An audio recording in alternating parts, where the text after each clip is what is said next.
Let's do a roll call. I'll call the meeting to order at 6:31 of the Wenham Finance and Advisory Committee. We'll do a roll call of folks present. Jim Purdy, Scott Schoenberger. Susan Malin.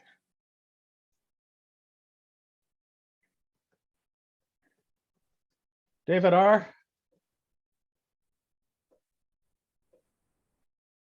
David Reed, I see Trudy.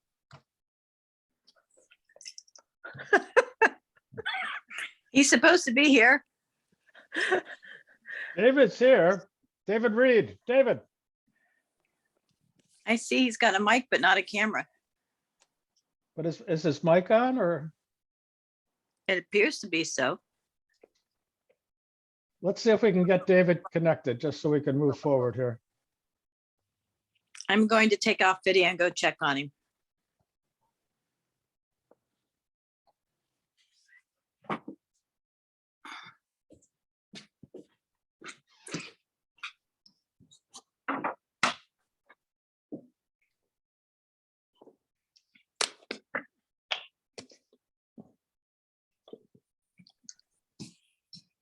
Dave's rebooting because it disconnected his camera. Oh, okay.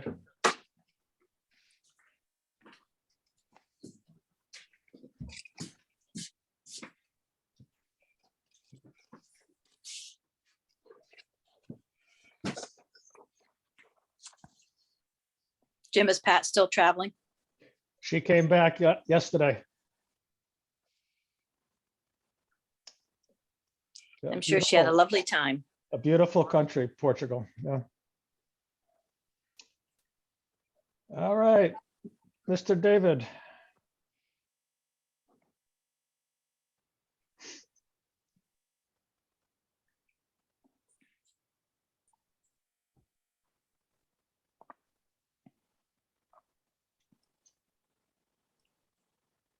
I'm lighting challenged there.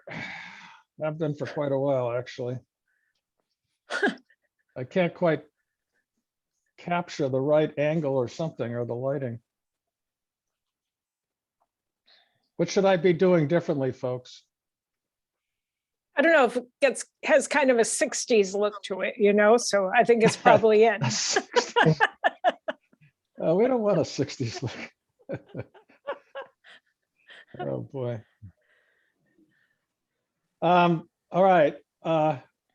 David is working on his camera, I assume. So I'll call the meeting to order, knowing that David is here. Once again at 6:34 of the Finance Committee, the Wenham Finance Committee. So the first order of business is resident input, questions or comments.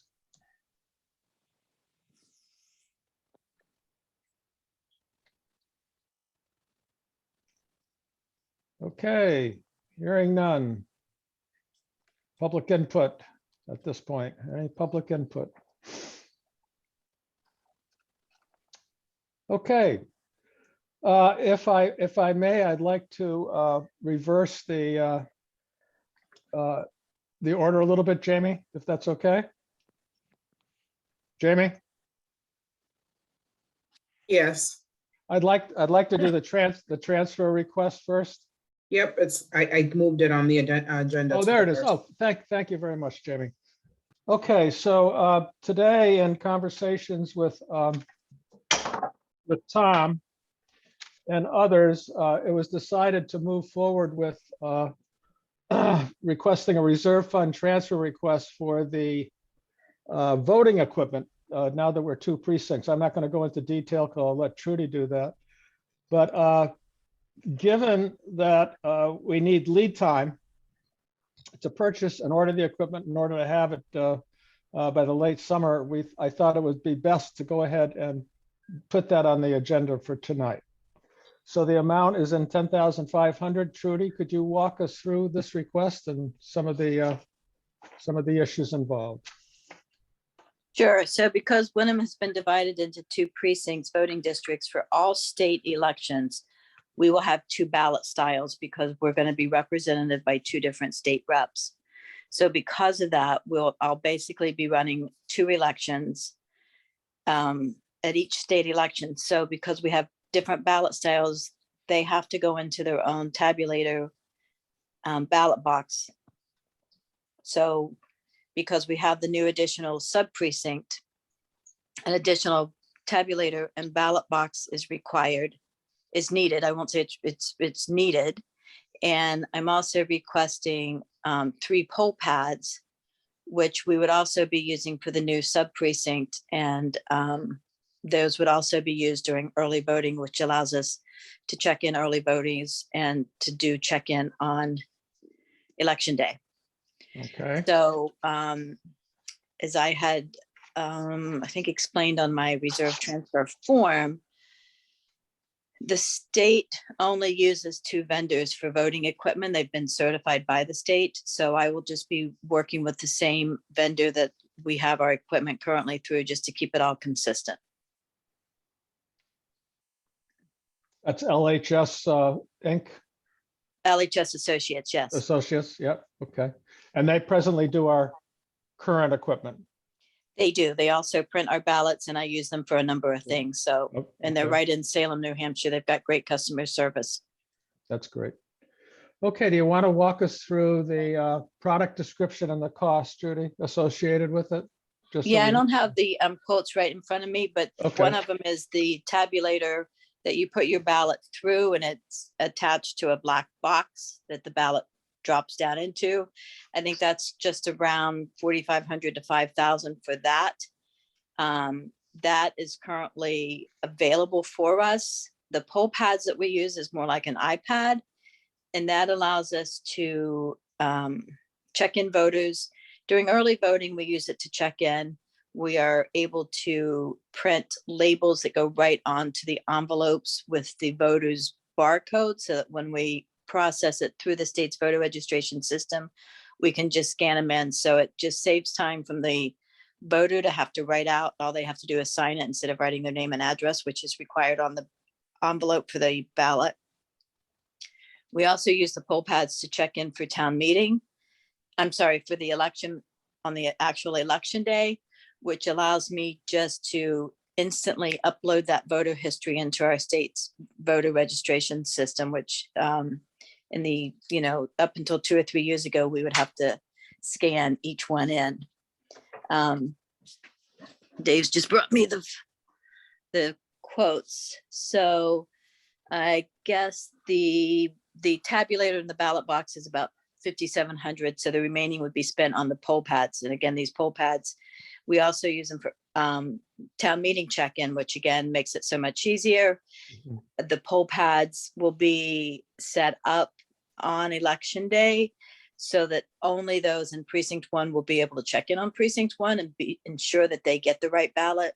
Sub precinct 1A will have its own poll pad with its own separate ballot, and that ensures that we're accurately checking in voters and making sure that they get the right ballot.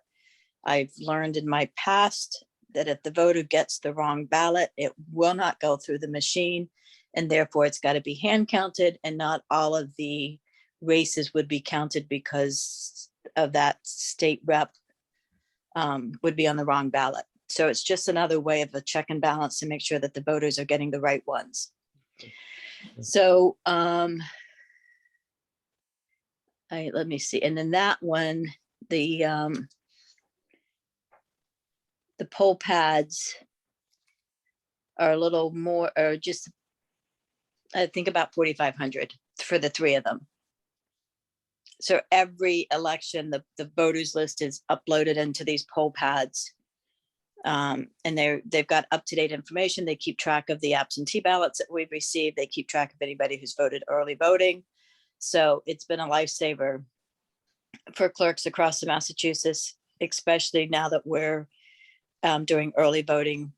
Most likely, we're going to see it for the primary if they get the Vote Act bill passed, but definitely for any state election, general elections, we use them, and it's a lifesaver for the town clerks and city clerks. So that's the equipment that I would be requesting. Thank you, Trudy. Okay. Any comments, questions from the Finance Committee members, or any additional information from Jamie or Tom regarding the request and or the money issue here? I have a question. Did we know about this cost when the whole issue of precincts came about? We did, but we thought we were going to be able to explore. No, because we actually, yes and no, Susan. Okay, So once we learned that the town was definitely going to be divided, then but it was after the budget season for FY23. So I had no chance of putting it into as a capital or to an expense for FY23. All of this was done after the fact. okay. So, and we've also, and I don't know if Tom wants to talk more about it, we have explored other options. Yeah. But it's not going to, if the other options will not move fast enough for us to get the equipment since there's a lead time. Okay. All right. No, it was just, I'm just curious. I have faith in your judgment. I was just wondering. Yeah. Thank you. Tom? Right. Thank you, Mr. Chairman. 3 items in that. First, as town administrator, I do support the transfer. Secondly, to Susan's question, Trudy and I looked at various other options, and timing wise, it just didn't work Right. on that, either legislatively or other sources of funds. And 3, and I know based on Trudy's work, is that if later this year, if the state does any type of reimbursement to districts that were split into 2 and required this funding, I'm sure she will look into any reimbursement program Right. that might come out in the fall out of this. I'm not guaranteeing there will be one, but I'm sure she will look into it if there is one. Thank you, Tom. Okay, thank you. And Jamie informed me today that it looks most likely, or maybe definitively, that these monies are not, the ARPA monies, I should say, are not eligible to be used for this kind of a purchase. Jamie? No, we can use the ARPA for this purchase, but we didn't put it through ARPA because select board hasn't voted to what they're gonna Oh, use the right. ARPA funds for. That's right. But we cannot use ARPA to replace reserve fund money. So if Oh. we're purchasing this out of reserve fund, that's it. If we get And- any type of reimbursement, it'll be later through grants from Trudy, not from ARPA. Okay, thank you for that clarification. That's interesting. Okay, thank you. Any other comments, questions on the request to transfer the amount of $10,500? Jamie, what do we have left in the reserve account at this point? Not in the account, the election expense account, but in the total reserve?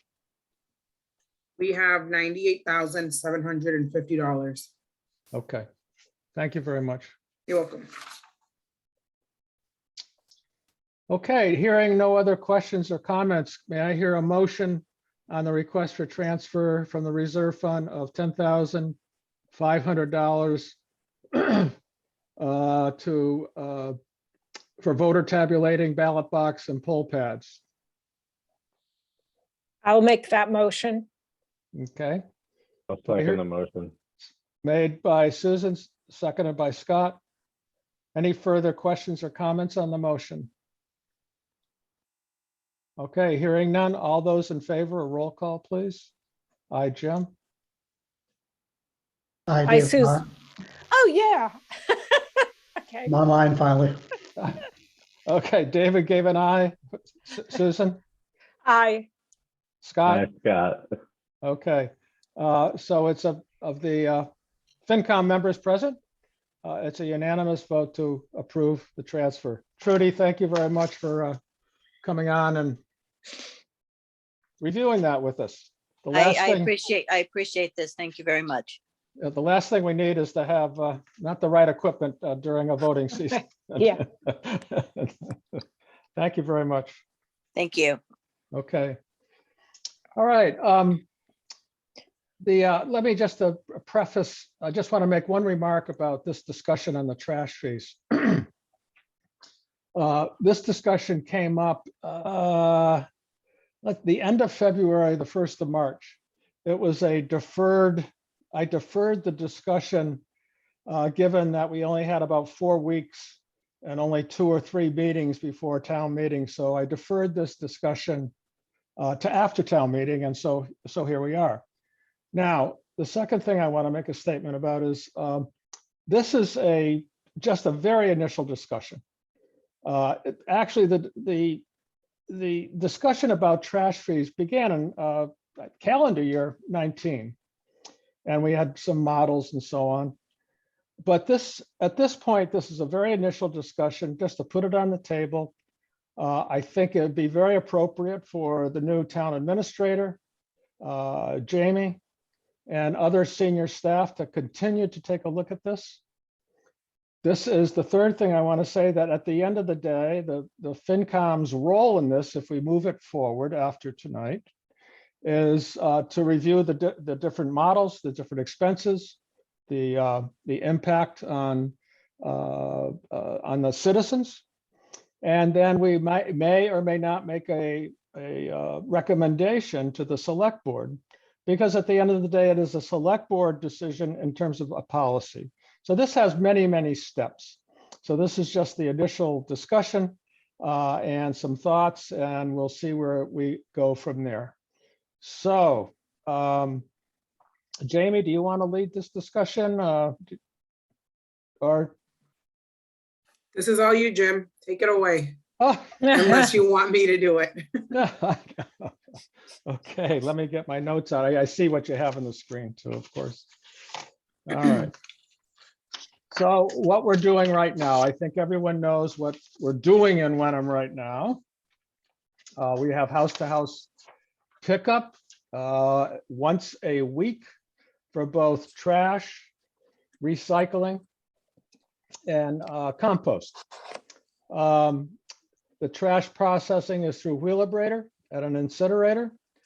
The trash and recycling is a fixed cost, and processing it is based on the number of tons that the town produces on a month-to-month, year-to-year basis. All the costs for this are out of our general fund. It's part of our operating expenses that's reflected in our budget every year. The budget for this year, I don't have that number in front of me. What is our budget for this year? 480,000, right? Yeah. Yep. And it's gone up about 6% a year since 2017. And I don't anticipate, but that's to be studied further, that this would ever level off or in fact be reduced. The operating cost, of course, goes onto our tax rate because it's part of our taxable operating budget. Let's go to the next costs of curbside pickup and processing. So this reflects the cost over a year to year from 2017 to projected costs for FY23. The total costs in 17 are we'll call it 285,000, and it goes up to this year to 480,000. Almost a $200,000 increase. So over the course of 6 years, six plus years. The Wheelabrator processing has gone up, 43,000. The recycling costs, is that the right number, $874, or is that and the recycling cost in 2017? Yeah, I think it may have been the start of it, or there was something. Okay. Looking back when I was looking at the notes, it was Yeah. a contract that you had with a previous vendor. Oh, And then they kind of went under, and Yeah. then that's why the price jumped, yeah, yeah, if I remember correctly. yeah, okay. But It from, was also an offset, Jim, I think, for stuff like cardboard and newspaper that at that point in time, they were getting still, reimbursed for. you're right. That's right. Mm. That's right. So they reduced that, and then that changed in Right. 19 and 20. Yeah, But look at the change in the recycling processing, which we always saw as it continues to be a good thing to do. But the costs have jumped dramatically from, let's say from 18 of about 20, roughly 24,500 to 70,000. That's projected for this current fiscal year.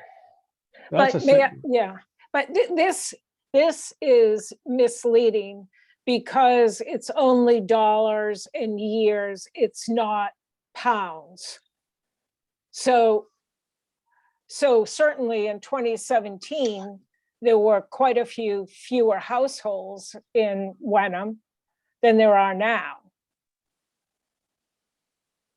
I mean, I don't have that number in front of me, but you may no, be right. well, there were, and so I think in a sense, the more it would be a much more effective chart if it had the pounds included or the basis for the calculation. You Mhm. see what I mean? Yeah, yeah, Yeah. yeah, yeah. But again, this is an initial, just to kind of give an overview.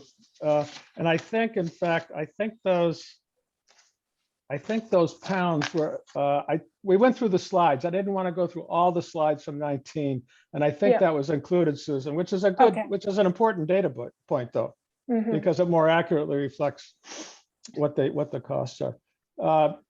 Scott, you have your hand up? Yeah, I was just wondering what the status of the current contract is and how long it runs. I assume this is a long-term contract that we signed with them, or a 5-10 year contract, whatever it may be. That's a good question. That's an excellent question. Do we have an answer to that contract question, Tom or Jamie? I'm not certain on the contract. Jamie might, Yeah, I'd have to look at the contract to see when it expires. I thought that, I think it's a pretty new contract. I think we may be in the beginning of it, but I'll have to look and I'll get back to you. Okay. Yeah, 'cause it'd be interesting to understand how much of this is price escalation year over year versus actual volume increases. Mhm. Mhm. Yeah, also the other thing that's happened in this area is JRM has sold out to an extremely large company, and I'm not quite sure what that will do to their pricing as opposed to Casella. I have no idea. Is that a recent development, Susan? Yeah, I'd say within the last 3 weeks or so. Oh, okay. All So, right. I mean, that and they've got that whole recycling thing on Route 1, and I mean, they're pretty big. So if another company comes in and either hikes the prices up or lowers them, it's everything's going to be in flux, I would think, for a while. Okay. Tom, you have your hand yeah, up? thank you. 2 items. One that Jamie had mentioned. Back in 2017, I am guessing that you may have had Hiltz as and Hiltz was the one that went under. I was involved with them also. And they were basically underpricing their both their trash and their recycling. So that was part of the reasoning. Secondly, the recycling market has been difficult over the past few years. From being a green community, it's great that we're recycling, but the secondary market has been tough for them over the past few years to deliver recyclables. So that's one of the reasons why the recycling processing cost has increased for them, because just to dispose of that is more difficult at this point. What? Also on the contracts, and I don't have it in front of me, I have seen communities that have gone into 5 to 10 year contracts with disposal companies. I'm not certain what this one is here, though. No. Wasn't the recycling issue also impacted by, I believe, 2 to 3 years ago, China discontinuing to accept a lot of the recycling from this country? Yes. And then it became, okay, what are we going to do with it? And where are we going to store it? And how far does it have to be hauled, kind of thing? So. Okay, next slide.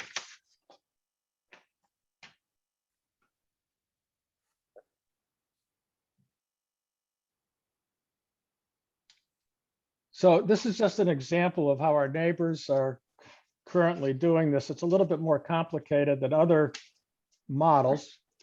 Right, so they have weekly pickup, 135-gallon black bin to dispose of trash. It cannot weigh any more than 50 pounds. And any excess has to be in a plastic town Hamilton bag. No limit on the number of bags. There are 33 gallons and 15 gallons. A roll of 5, 33 is $12.50, $2.50 a bag, and a roll of 5, 15 is $7.50 or $1.50. And yard waste, electronics, and so on are not permitted.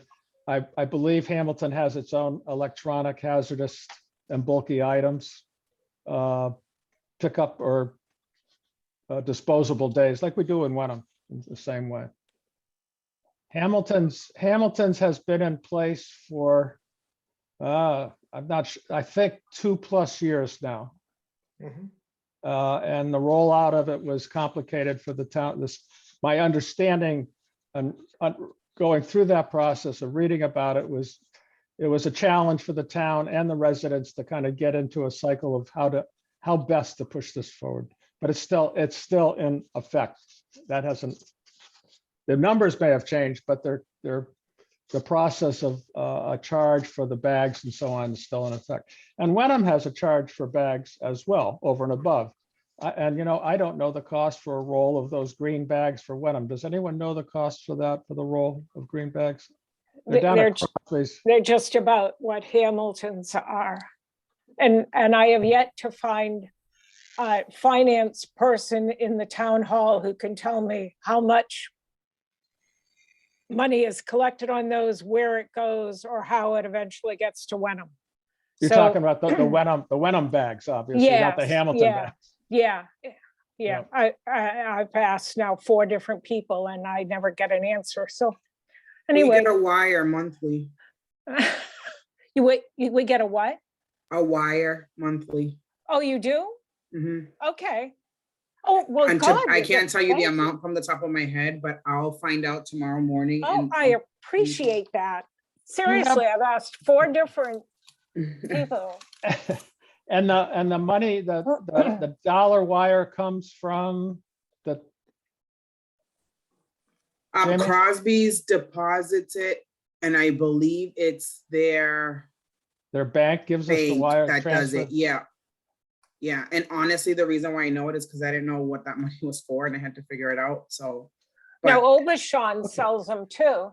Yep. Yeah, I think it goes to the same place, and then we get one wire. But I'll find out the details for you. And let you know. In some respects, not in some respects, in actuality, we are getting some revenue already from pay per bag by the citizens of Wenham. Right. And that's a good point, Susan. If we could find that out, we should just put that into the mix here of information. So that we can have that at our fingertips. That's good. Thank you. Yeah. And Jim, the Hamilton policy almost mirrors the trash policy that we have where I live in Swampscott. Oh, really? Yeah. Yeah, almost the same. Except now in Hamilton, if you are going to put out trash, you have to put out a compost bin that has something in it. Apart from that, they won't collect your trash. Now, some people compost their own stuff, but they have to actually get one of those bins and put something in it by their trash, or their trash won't be collected. I think it's ridiculous, but anyway. In Swampscott, Susan, it's not required, but it's voluntary if you Yeah. want to do the compost, and that's generally a separate day. Usually when I do the trash in the family for some reason. And when I take the trash down, the compost weighs more than the trash. Mhm. Yeah. Okay, those are good questions. We'll kind of put this new information into our kind of the reports, the information that we got together at this point. So Beverly, our neighbor to the south, 2-barrel limit per family. Maximum size of the bags or barrels is 32. What is the capacity of our existing black trash barrels that are picked up? Don't have a sense of that. It's that fit? 35. It's 35. It's the same as Hamilton's. It's 35. Okay. Yep. They have a weekly curbside, and they have a fee permit per family per unit of $100. And I don't know how they do that. I suspect it's a fee that's attached maybe to the water bill, or maybe just a separate quarterly fee or an annual fee. You can have one official City of Beverly overflow bag with 2 barrels a week. And an overflow bag, a bag is $10 for a roll of 5, $2 a bag, similar to Hamilton. And I think Wenham is about the same in that. So, okay. So I remember this discussion around options and fee options, and it was just kind of a fairly straightforward per household cost times the number of estimated households at the time. That number has probably changed. And the total revenue generated by this formula from $100 per household for $140,000 to $311 per household for $435,000. So I think that's just again a model that is put out there just to give us an example of how what it might look like and what the cost may be.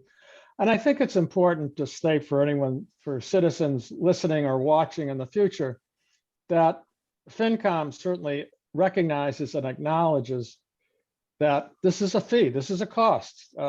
It's not technically a tax, because this fee does not go onto our tax-based expenses, but it is a fee. Clearly, it's a cost to the community and a cost to each household. So I just want to put that out there. What the advantage is it does not go on to our operational cost, which then goes into our tax base and helps to maintain or reduce the increase of our mill rate per thousand, of which it looks like we're going to be at $20.40. So I think this is an effort to say to ourselves, even though it's a fee, an additional cost, it does have the advantage of helping to keep our mill rate per thousand somewhat reduced. But not the actual cost to the household. So it's deceitful. No, that's what. No, well, no. It is.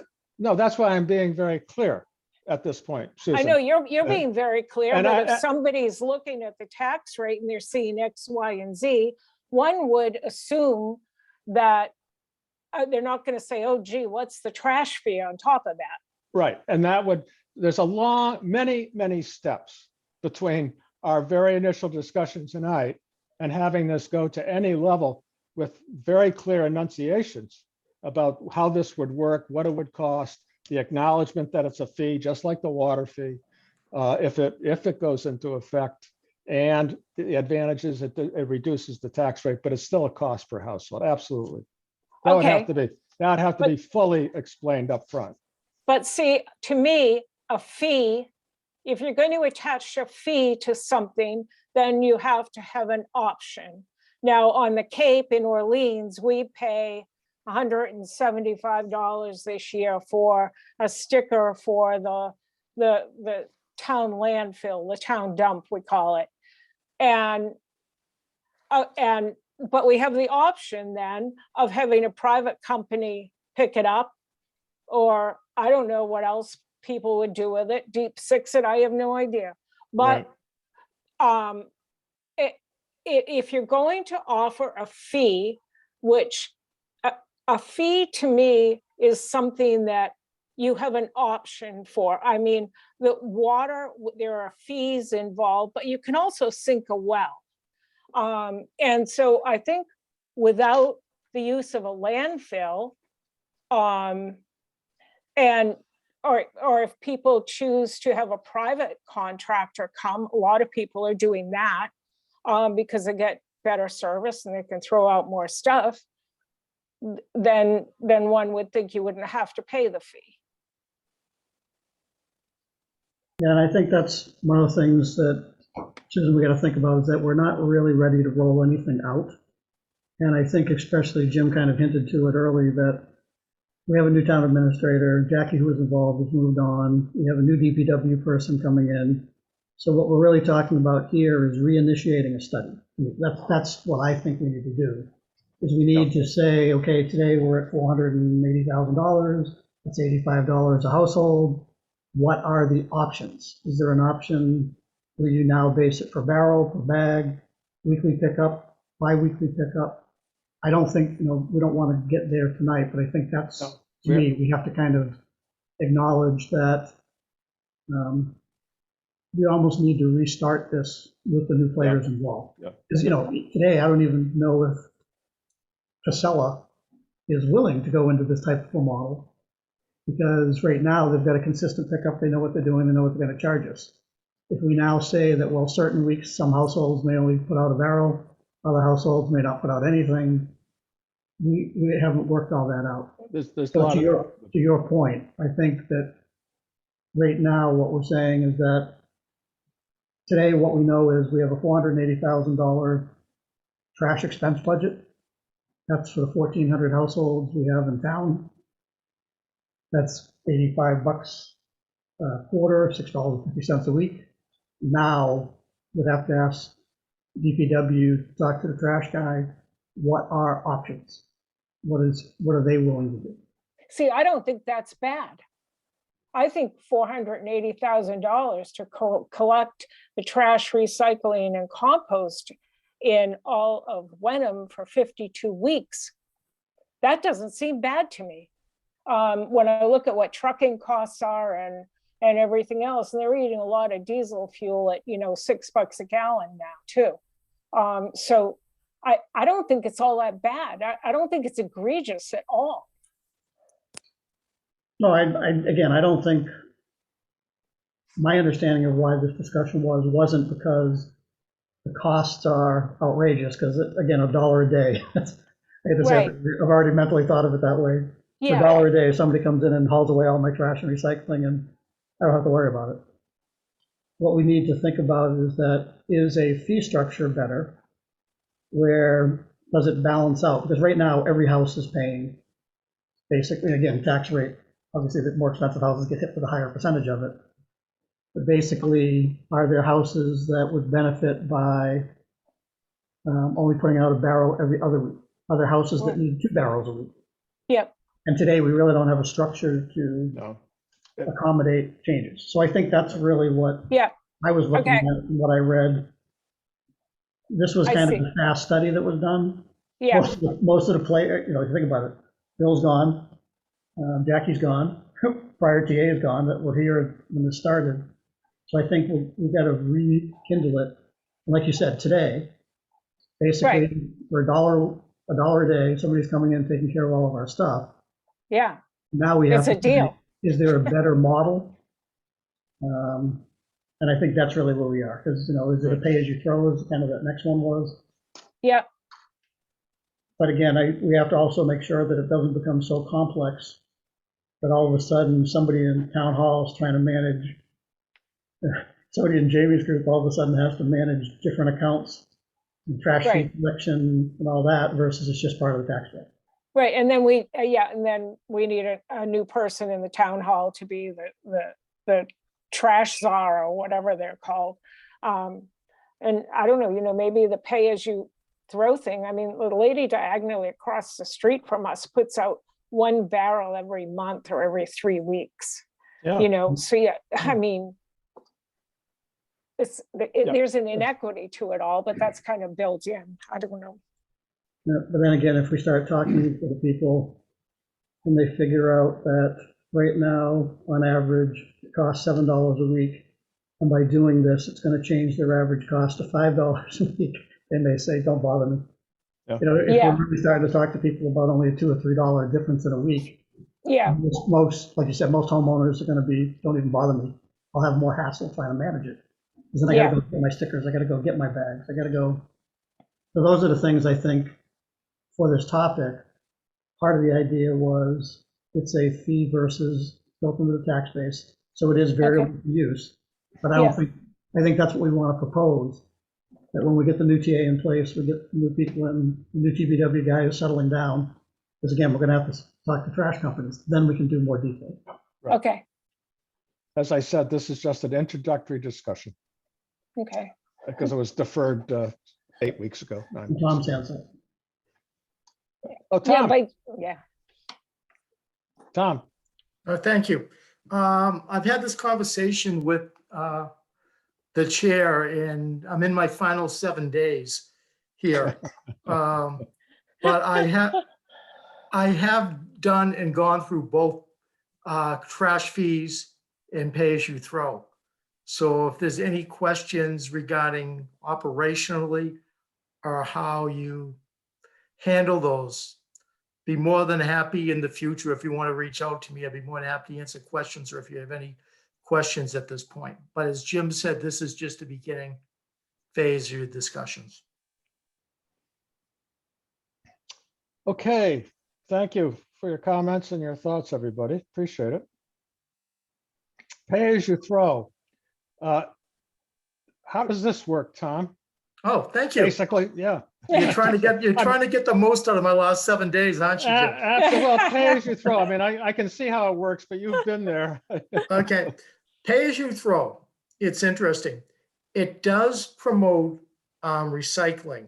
Is that if you're not charging anything beyond that for recycling, it does have people generally separate their trash from the recycling more so. You generally, I had this in North Reading. I don't know if they still do. You used to buy your bags very similar to the overflow bags, but these were bigger, thicker. These are like the bags that you would get if you're putting yard waste out, Oh, yeah. the large paper ones. You could pick those up at Town Hall or at, I believe at the time it was Star Market, that you could go and pick them up. The price tag actually was about $2, Jim. I think this was back in the 80s. I think it was $2. Wow. The pro was it did help you conserve and recycling. It did cut to an extent the solid waste budget item. It didn't cover it all, Jim. I forget what percentage, but it did that. The challenges are, there's 2 of them, and this goes back into the 80s, so timing wise also. One is, let's say you're putting your trash out Thursday night and whoops, I'm out of bags. What do I do? Because we weren't allowing any type of trash barrels or covered barrels. You had to use a bag. So if you ran out of bags and you couldn't get down to CVS or Star Market at 7 o'clock, you're out of luck that week. Also, the other item, and I doubt it would happen here, but we also had certain cases of people who didn't have bags just dumping their trash in the woods. Because North Reading, like Wenham, has had a large amount of wooded areas, and we would end up finding some trash based on that. I don't know if they're still doing pay-as-you-throw. We did try, one of my years there, is we gave them the option of going to an override question. Is if the override passed, we would eliminate the pay-as-you-throw, and the override failed. Oh. So it went back, we kept the pay as you throw. We let the voters make the decision. Yeah. And for whatever particular reason, they kept the pay as you throw. Yeah. Thank you, Tom. This is really this is such a complicated issue, both on the models, the cost, the politics of it, the impact on each resident, the differences, Susan, that you were mentioning, the woman who puts out 1 barrel a week and some people put out 5 barrels a week or Right. 1 barrel a month. I mean, Yeah. you know, Yeah. so Though, Jim, one Yeah. difference between the pay as you throw and the trash fee, yeah, and I may be using the wrong word by saying regressive. With the trash fee, if you're paying the trash fee, if you're a family of 6 or you're a family of 1 or 2, yeah, you're paying the same trash fee. Right. If you're doing pay as you throw, if you're a family of 6, you're putting out more bags, I would guess. so you're And, paying your fair sure. share, if you will. Yeah. Yeah. Yeah. Well, Yeah. okay. This is, as we say, to be continued. And Jim, to that point, the other thing I Yes. forgot to mention, that why we need to kind of get the new DPW talking with the trash company. If you watch today, an automated truck comes along with the driver sitting in it, grabs the automated trash barrel, there's one person in the truck and it goes in. That's The right. recycling guys show up, which would have to be the same model for bags. They show up, there's 3 guys on the truck now. So your Yeah. labor costs are much higher if you can't automate it. So bags would not be automatable, would have to go to a barrel model maybe. So these are all the things I think we have to kind of Yeah. say, okay, it's 2022. Let's get updated data, ask the trash company what models are possible so that we, can present real figures to people in the town. Great. Good summary. Scott? Yeah, just one thing related to this, but not, I mean, a smaller thing, but I know that the hazardous material and waste document that we have posted hasn't been updated, at least according to the document itself, since 2017. So the prices on there, I'm not exactly sure how they are generated. They don't seem to correlate at all with what is actually thrown out. Just, that doesn't seem to be by weight or type of material or anything. And so that may be something else we could explore, is updating those prices and putting them more in line with what's being thrown out, but also just the general price increases that would have occurred since 2017. Mhm. That's an easy fix too, and possibly generate some income. Right, or at least prevent losing money depending on what's happening. Right. So besides all that we've talked about in terms of going forward, 2 of the immediate questions is the Casella contract. Where are we in that contract?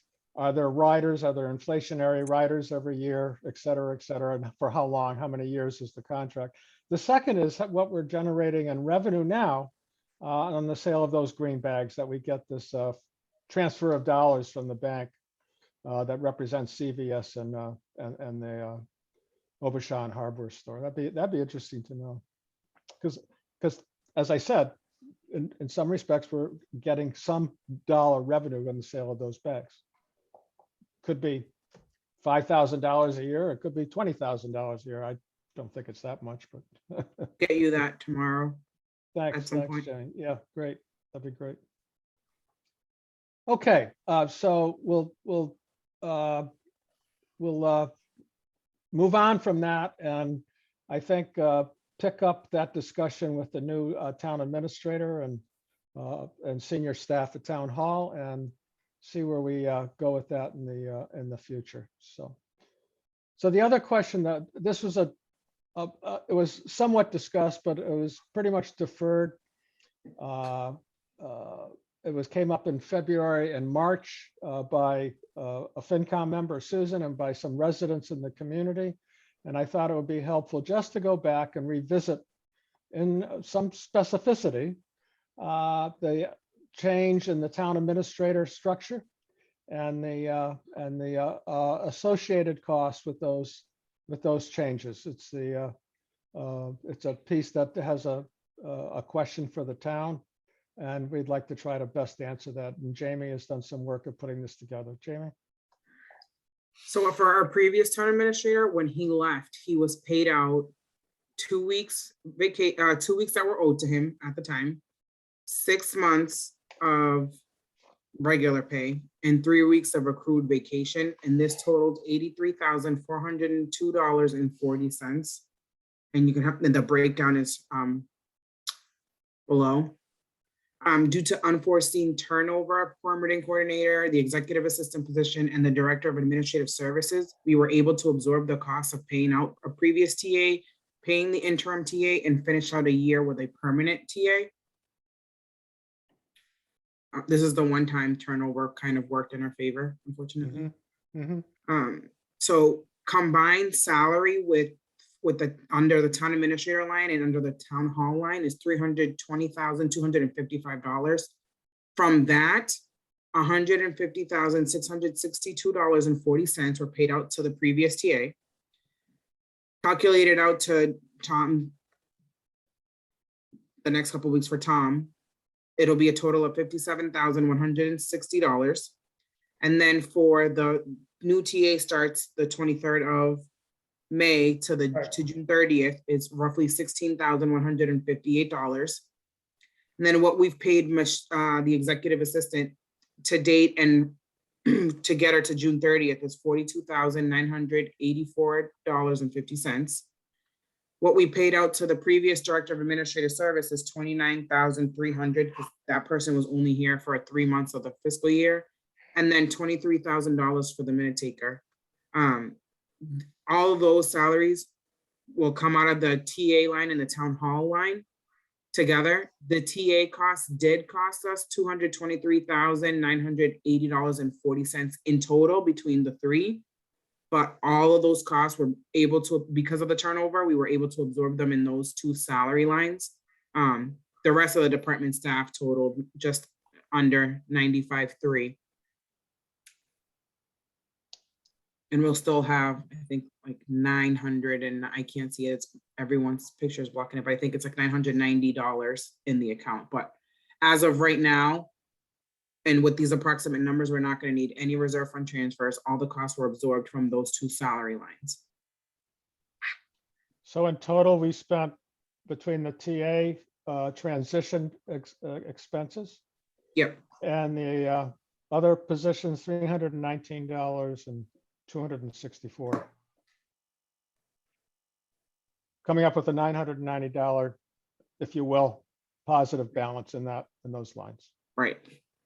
Okay. So that's what the costs have associated but have been with the transition of the TAs.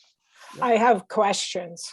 First of all, I Yes. don't understand why the minute taker is included in this line why is that included in this line? I just put it there because it comes out of town hall salaries. And Yeah, but you can't, we sit here and we go through each line and debate. We've sat here and debated $500. And with this kind of accounting practice, I don't know why we don't say, well, the town just has X dollars to spend. However, it feels like that's what this accounting is to me. It's not line item accounting. And I would have hoped that the select board, when they let the previous town administrator go, somebody would have sat down with a calculator on their iPhone and tried to figure out how much this decision was going to cost. And I don't think anybody did. And it's based on relieving somebody of their duties without cause, or else we wouldn't have had to pay it. And with cause, without cause, I don't really care, but I frankly look at the select board, and I'm going to step on a lot of toes right now, but the select board the last few years has cost us a lot of money. Susan, I'm going to stop you. Yes. I'm going to stop you at this point. Okay. Because our task here is to look at the money. And what I promised this finance committee and citizens that we would take a look and see how this was paid for. It is not the finance committee's role to make a decision or a judgment on whether this was for cause or not for cause. We have no information as to the reasons why the former TA was removed from the position. That has not been part, and it's not part of the finance committee's No. responsibilities. So I think to make comments on that is not part of this and not warranted. to be quite Okay, Jim, frankly. then why do we go line by line and talk about, you know, how much money, additional money it's going to cost for another precinct for the town clerk's office, when now we take all of these things, push them together? Is this to make me feel good or to make people out there feel good? Because it really doesn't. It It's doesn't not- work. It's not made, this information is not to make anyone feel good. It's to give information of how we addressed and covered the cost associated with this transition. It was not, the transition decision had a cost associated with it. I'm sure the select board had thoughts about that and considered it. But the decision to remove and make those changes was a decision that they had to make with the best information and judgment that they had at their fingertips. So. Tom? Just not getting into any reasons why he was no longer here, but Susan, regarding what they paid him was not in excess of the contract. The vacation time, he was owed, even if he had just resigned, he would have got that. The 6 months pay was, he had a 6-month severance clause in his agreement. And that's what the board paid. They did not pay anything in excess of what was contractually bound items. So they didn't give him a settlement of, you know, a year's pay or a year and a half pay or the rest of the contract. He received the 6 month severance clause and the vacation pay. I'm not saying that they didn't. All I'm saying that there were costs associated with letting him go that I hope were taken into account and detailed. And I don't, I think, and what we lost is you know, you say, well, you didn't spend money on an executive assistant or a director of administrative services, but those were all services then that weren't provided to the citizens of Wenham. So it's not like it didn't cost anything. It cost people. It's cost people. I don't know. I hear, you know, different committees and have gone through a lot to try and get meetings recorded, or, you know, and I just, I rather than doing this, I think it would have been better to say, this is what it cost us to relieve this gentleman of his duties, and not try and rationalize it by saying, well, we didn't use the executive assistant or the director of administrative services or the minute taker. Just be upfront and say how much it literally cost. Susan, that was done. If you go back one slide, that was what was done. After that, go back 2 slides, Steve, I'm sorry. That was presented earlier. Yeah. The severance cost was the $83,000. Right. Then you and Harriet raised the question, where did the money come from? And that was what Jamie just answered. How did we pay for it? How did it hurt the town? Did we go over budget?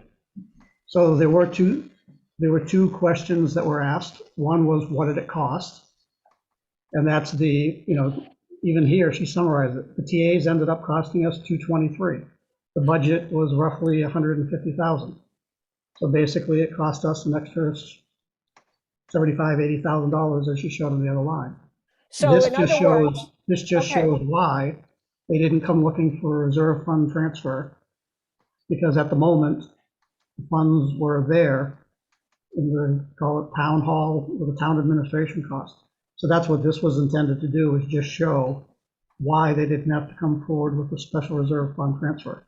So I think Okay, both questions are answered. No.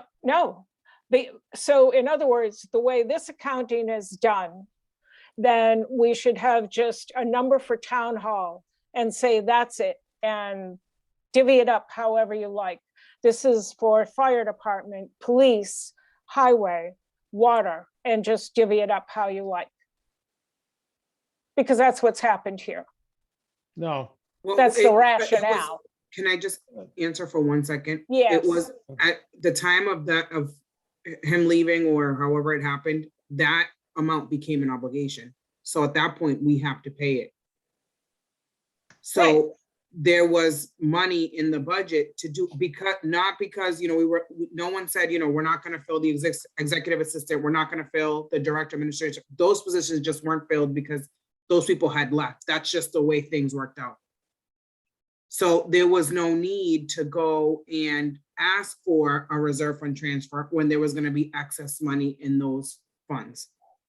Now, things could have played out different, and they could have hired a director of administrative service. Then yeah, I would have said, we need to go for a reserve fund transfer. Would we have gone off budget? Probably not, maybe not. We still have, we have $125,000 a year for reserve funds and in case stuff happens, something did happen. Unfortunately, we didn't have to touch that for this. But yeah, I tried to make it as clear as possible where the money was coming from. And I was just trying to address the fact that we didn't have to go out for money, and this is where the money came from. This isn't about you. No, and no, I how know. this has happened. And, Yeah. and I hope, Tal, you don't take it personally, because No, I think no, you've not done at a all. bang up job in there.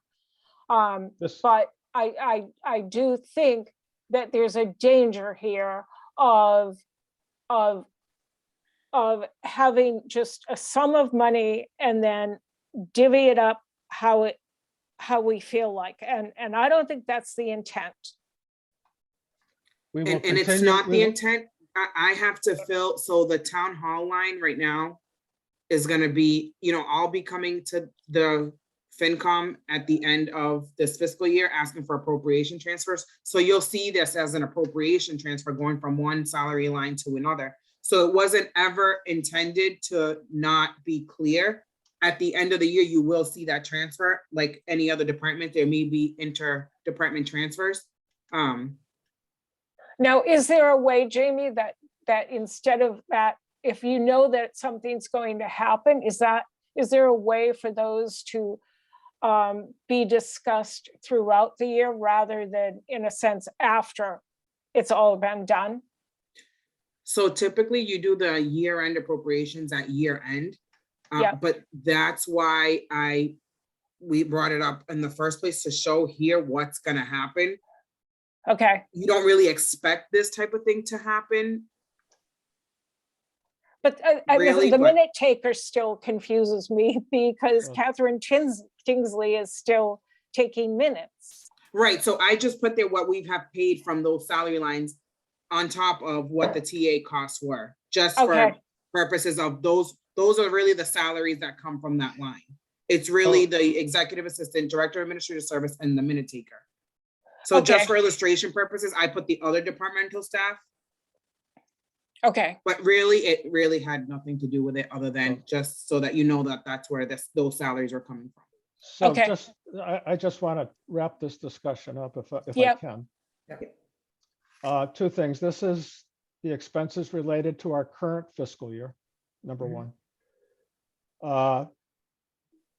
Our FY '23 budget starts in about a month or so, July 1. We have a balanced budget. We have a line item budget. The role of the FinCom is to review those line items, to assure that the funding within those line items of each department is accurate, and review that on a monthly basis. This was a very unusual year, but a very unusual year for the town of Wenham. In fact, the past 2 years have been a challenge. and there has been this cost associated with it, and we all acknowledge that. And it needed to be managed as best as possible, and the cost here, what we're displaying tonight, are the costs associated with those challenging decisions that were made. Our role is to manage, take a look at, and try to figure out the cost, share those costs with the community of Wenham. All right, minutes.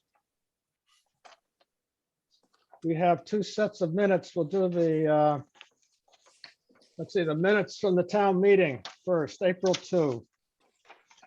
Let's see.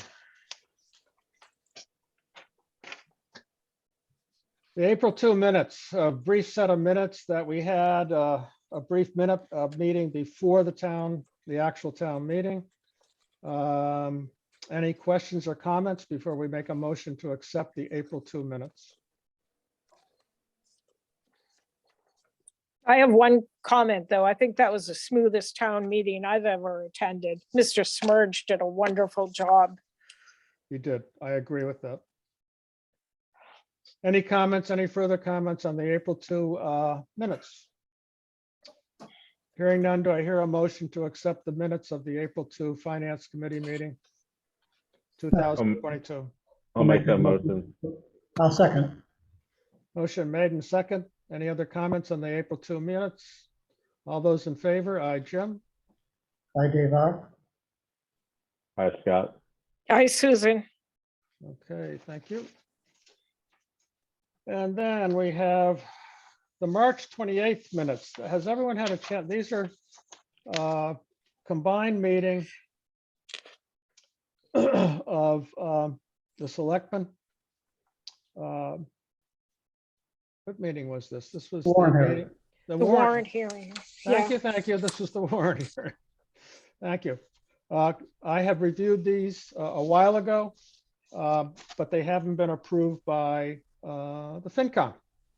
So have folks had a chance to review the March 28th meeting minutes? It came out a while ago, about 3 weeks ago, I think, Catherine, is that right? I don't remember, Jim, but it's been a while. It's been a while, okay. I reviewed them, but I think my memory is a little fuzzy about the warrant hearing, but everything looked fine to me. I mean, Yep. Yeah, we walked through each one of the financial articles, and the select board walked through the select board articles. Community Preservation Act, it was right down the line of what the warrants were for the meeting on April 2. I think they reflected quite accurately myself. yeah. Okay, any other questions, or can I hear a motion on the acceptance of the March 28th combined warrant hearing meeting? Make that motion. I Okay, second. motion. Seconded by David. Any other comments on those minutes? Hearing none. All those approve? Aye, Jim. Aye, Dave, aye. Hi, Scott. Hi, Susan. Okay, thank you very much, everybody. By way of an announcement before adjournment. We will be having at least one more meeting before the end of the fiscal year to review the reorganization of the committee, either by June or possibly into the next fiscal year. I just want to let people be aware of that, and any other financial issues that come before us that we feel we need to set a meeting for. So I just wanted to give folks a heads up about that. I have no date for one more meeting, but it could be the end of May possibly, but I suspect it'll be more like the week of June 8th or possibly 15th, in the middle of June. So, just by way of information. Do I hear a motion to adjourn? I move to adjourn the meeting. Second? Second that motion. Okay. All those in favor? Aye, Jim. Hi, David R. Hi, Scott. Hi, Susan. Thank you very much, everybody, and have a Thank you. good evening. Thank you, Tom and Jamie, for the information and the presentations this night. Thank you. Appreciate it.